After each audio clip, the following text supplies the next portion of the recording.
welcome to today's podcast.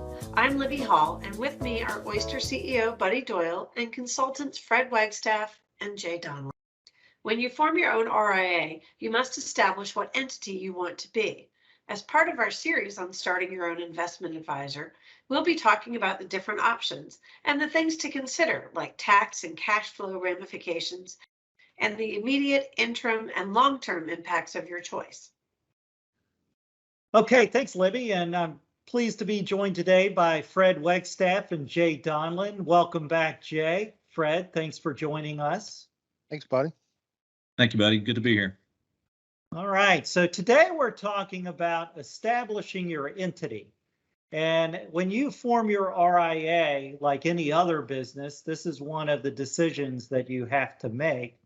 And these decisions will have some consequences for you.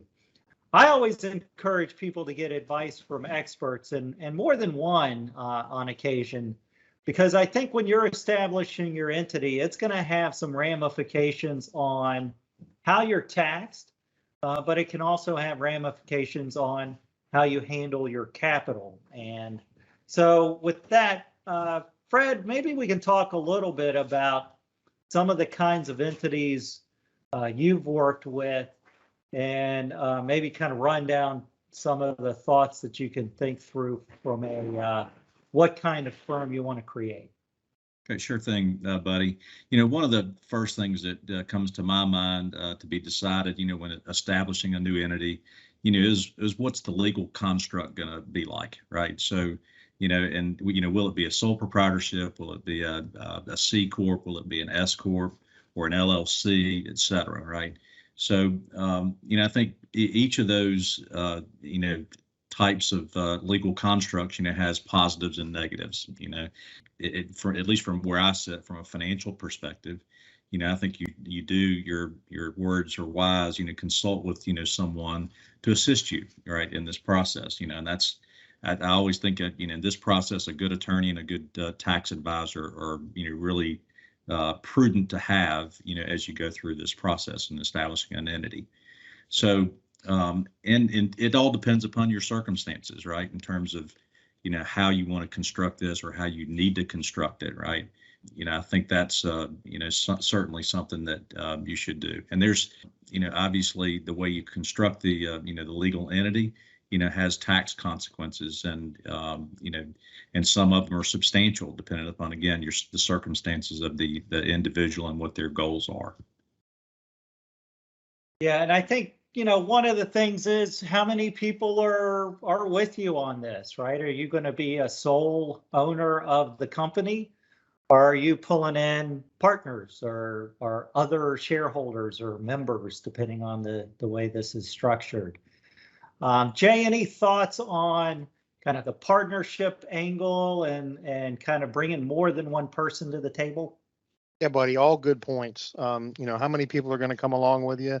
You might not know that right away. I mean, you might just want to sit down and think about what is your 2-year, your 5-year, your 10-year goal. You know, you might not have partners now, but you could have partners in 5 years that you want to have a structure that you can, you know, apply to that partnership pretty easily while you're kind of building this thing out of the gate. The other thing is transition. You know, at the end of the day, if you're you know, going to retire in 10 years, you want to make sure that you have a succession plan, and the type of entity might make it easier in that succession. You know, also for, you know, as you continue to wind down yourself, you know, you want to have an entity still going. You don't want the entity tied strictly to you, if that's what you're choosing to do, and have the partnership continue to go after you retire. So there's all those different questions that need to be just thought about, you know, and considered when you're kind of going out of the gate. It's not hard to adjust, you know, the kind of entity you have. It's just some legal work and maybe some tax things that need to get done. But if you can establish kind of the most flexible type of entity for you out of the gate, it just may lend to more efficiencies later on. Yeah, and I think when you're thinking about partnerships and bringing folks in, it's important to think through the immediate impact of that, but also the interim and long-term impacts of these decisions that you're making. You know, think about what happens if your firm is wildly successful and becomes very valuable, but you have a partner that isn't as valuable, right? How are you going to work yourself through that challenge where you could have someone with a large amount of equity in your organization that is no longer contributing? How do you want to deal with that? Do you want to have the hands-on equity partners that are part of the business? Are you looking for capital but don't want them as involved in the business? So if you're going to go outside your firm and raise some capital, there's some considerations to take on that front as well. Oyster is an S corporation for our holding company with LLCs underneath.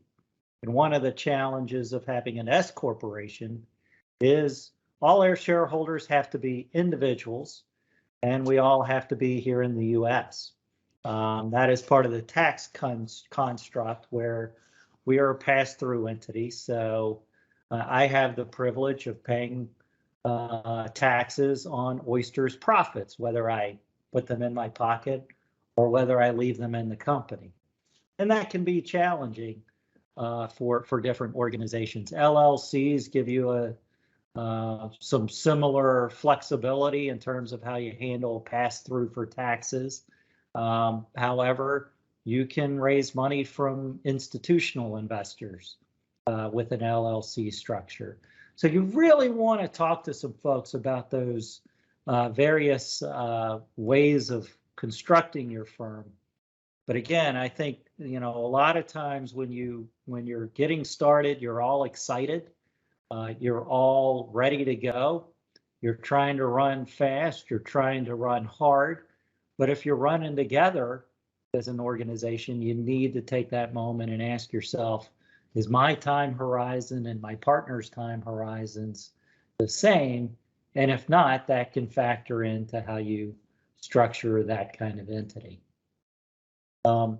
Another thing to think about in terms of funding your entity is, and what structure to use, is how you're going to try to fund that entity.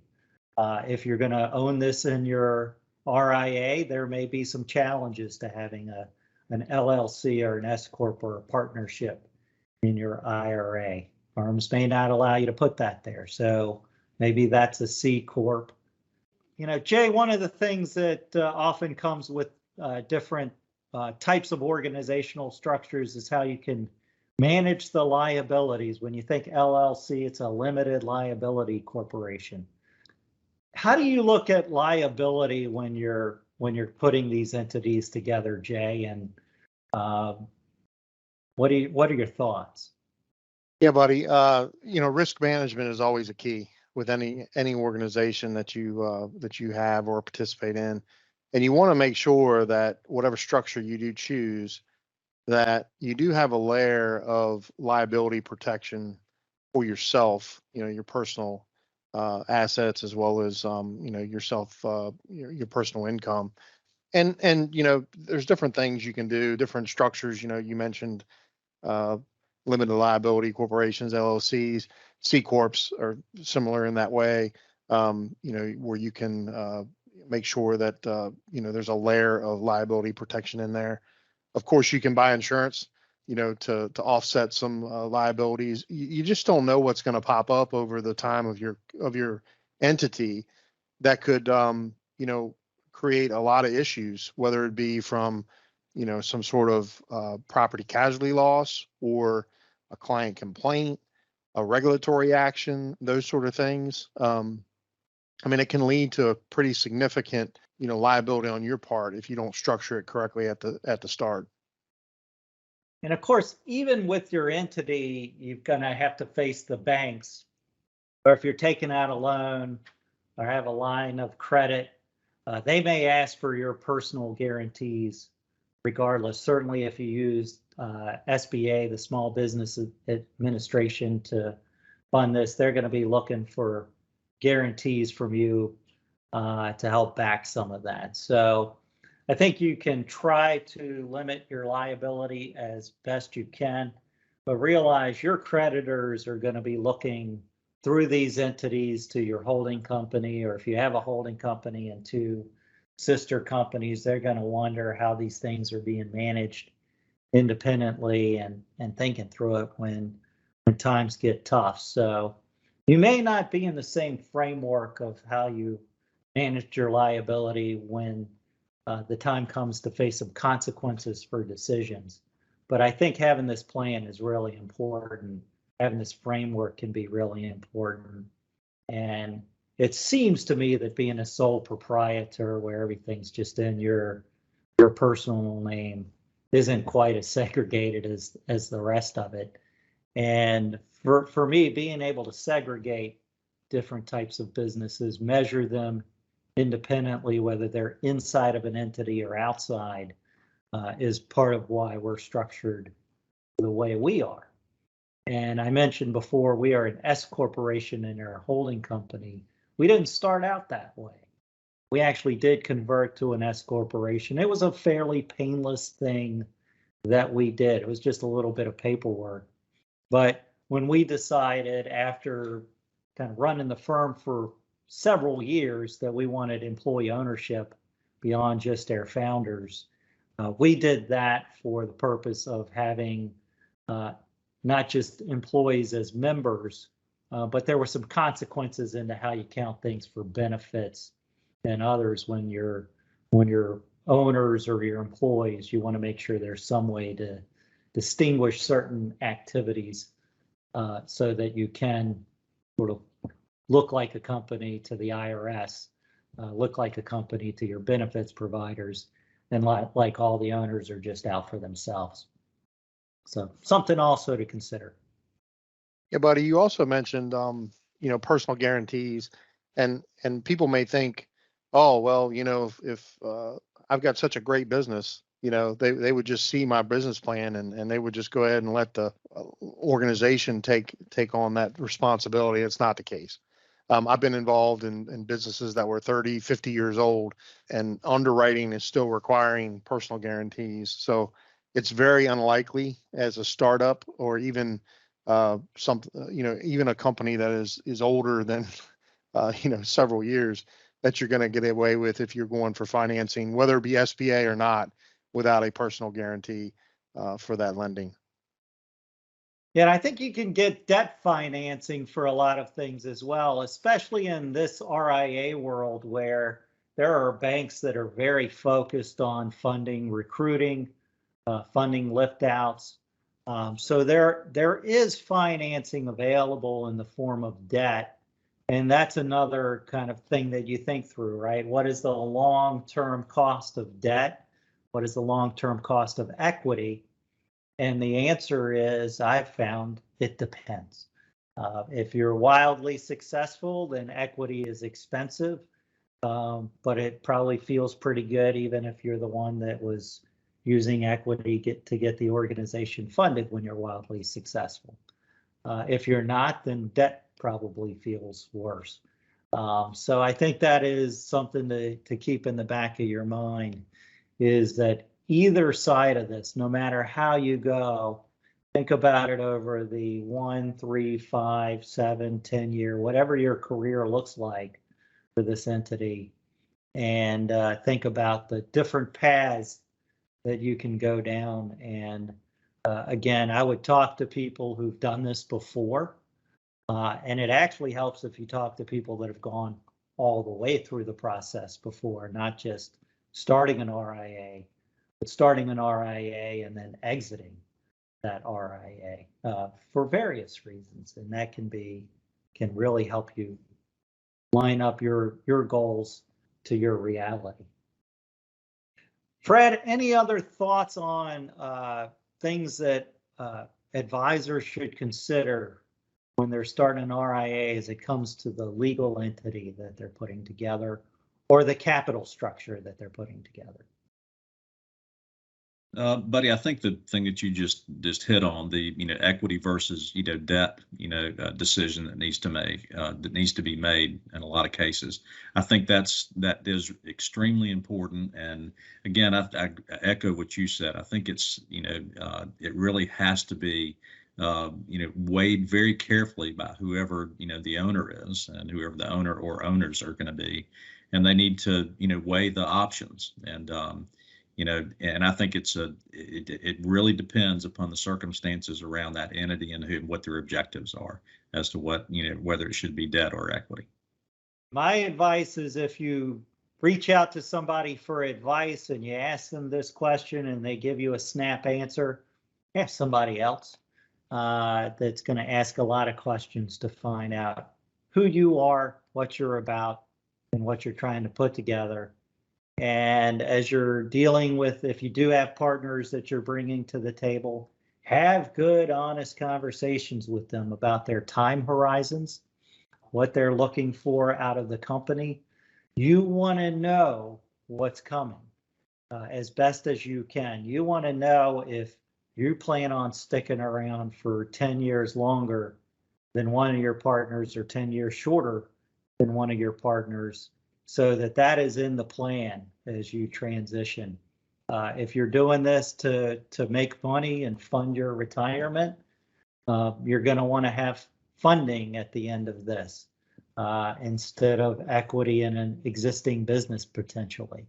You may be comfortable taking profits for the long run, but will you be comfortable taking profits from a company you're not involved in managing? So lots of different things to think through as you go through it. Take your time, address it carefully with good tax and legal advice, as well as the advice of your peers, and you should be okay. And buddy, to tag on to something that you said just a little bit earlier about asking a lot of questions, right?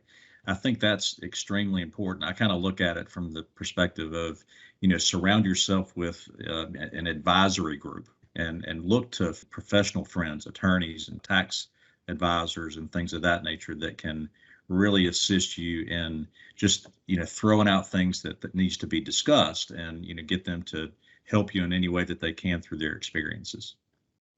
Thanks everybody for listening.